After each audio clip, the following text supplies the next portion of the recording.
Melissa Harris Perry, and I'm here in Southern California to interview author Terry McMillan. She's a #1 New York Times best-selling author who's been a bedside staple for African American women for 25 years.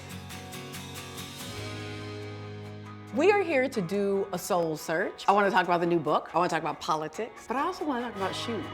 The first thing that my eyes go to are the cowboy boots. Can we talk about the cowboy boots? Is this a style choice for you? I've been wearing cowboy boots 40 years. Two of these I bought in Nashville. These are like real Nashville. These are like, oh honey. Woo! And I don't even think I've worn them. Nope. It wasn't about wearing them. It was because they were gorgeous. They are beautiful. But I don't care. To me, they're like art. They are, and especially the way they're arranged here. You come in. I did that because you were coming. These I wear to death. All right, I want to talk to you about more issues, especially more about politics. So let's go hang out in your beautiful living room for a bit. Okay, good. It was so interesting for me to find your voice on politics in social media, in part because I knew your voice so well as a novelist, as a writer. When I say politics, so some of it is the election, right? But some of it is also focused on issues affecting young Black girls in the world. Here are issues affecting transgender people. Here are issues impacting young Black men in the criminal justice system. What's kind of your menu of things that are important that you want to be sure you're using your platform to focus on? Anything that's unfair, that's biased, especially when it's based on gender or race. And you can have an effect on people's lives. And I follow a lot of brilliant people, such as yourself. I can go on Twitter. That's how I found out Prince was dead. And I said, you know, if there's an apocalypse, it's gonna be on Twitter first.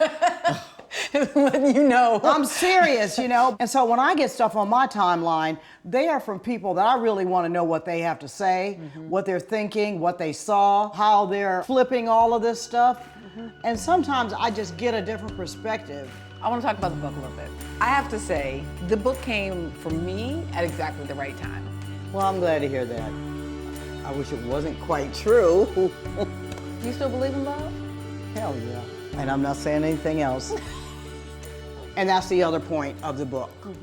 It ain't over. This young girl apparently had gotten an advance copy of the book, and I could tell she was like in her early 20s. And she said, you know, it was a good book and all that, but it was a little creepy thinking about women in their 50s having sex. Oh, Lord. I mean, I kind of get it, but I was thinking, now, these girls, they're so worldly, with a lowercase w. I don't know, but I think these kids now, they're a different kind of young. We were 20, and they don't stop just because you get older, and neither does love. Right. Middle-aged women do have sex. They do fall in love. You know, they do wear cowboy boots. Yes. You know. Sometimes all at the same time. Yeah. Thank you so much for letting us soul search in your closet. Thank you.